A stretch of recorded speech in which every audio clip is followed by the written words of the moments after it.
I'm Roger Chang, head of CNET News, and I want to talk about two words, Chinese virus. And I want to talk about why it's both wrong and dangerous to use that label when referring to the coronavirus.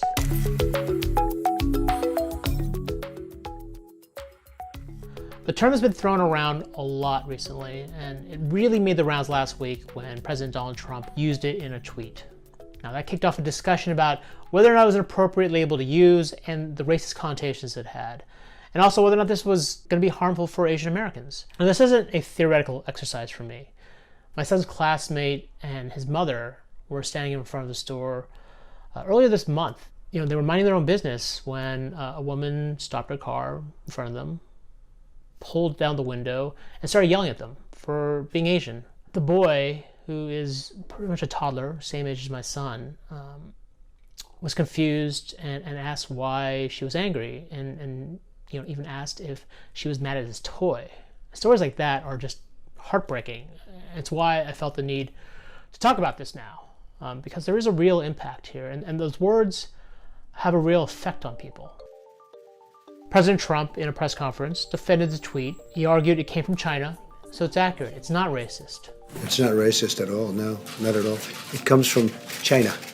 And historically speaking, he's not wrong. There are a number of infectious diseases named after their places of origin. There's the Spanish flu, there's the Ebola and Zika viruses, there's the Middle East Respiratory Syndrome, or MERS. But here's the thing, these are all names used in the past, and we're a lot more aware of the power of our words now.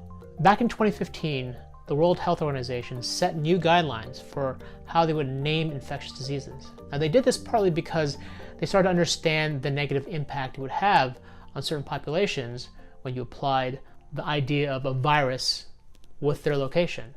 But let's take some of those names, shall we? Now most experts agree that the Spanish flu did not originate in Spain. The backstory is kind of interesting. It was World War I, and Spain was one of the few countries that was actually neutral, and so it was doing its due diligence and being transparent and publicly announcing the cases of flu that it had.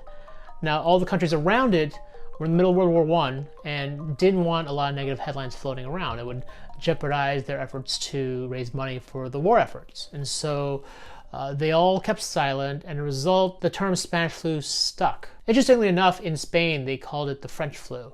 In the last week alone, the head of the Centers for Disease Control and Prevention agreed with a congressman that it was absolutely wrong to use the term Chinese virus. Mike Ryan, the head of World Health Organization's emergencies program, really stressed being careful with how we describe this pandemic, because there's definitely a massive societal impact here. And this is where we get into the crux of why it's such a wrong label to apply. I want to add some context around why it misrepresents the global nature of this pandemic.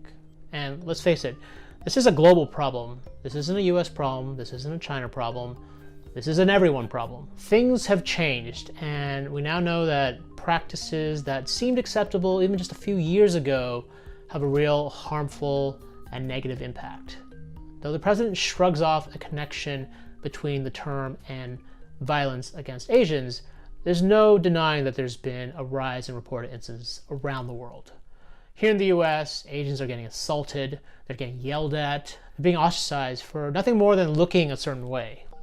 There's enough troubling stories out there that I felt like I needed to talk about this, that we needed to have a discussion about why this term is so wrong to use. People still ask, why the fuss? Why are you making such a big deal about this? We've used terms like this before, why not use Chinese virus? But the better question you want to ask yourself is, when we have more accurate terms for the coronavirus, why do we needlessly choose one that jeopardizes and ostracizes people? We need more cooperation, not less. We need more communication, not less. We're really in this as a whole world, right? As one people. Now, last week, the World Health Organization official stressed the need for solidarity and for us all to work together. Solidarity, together. Those two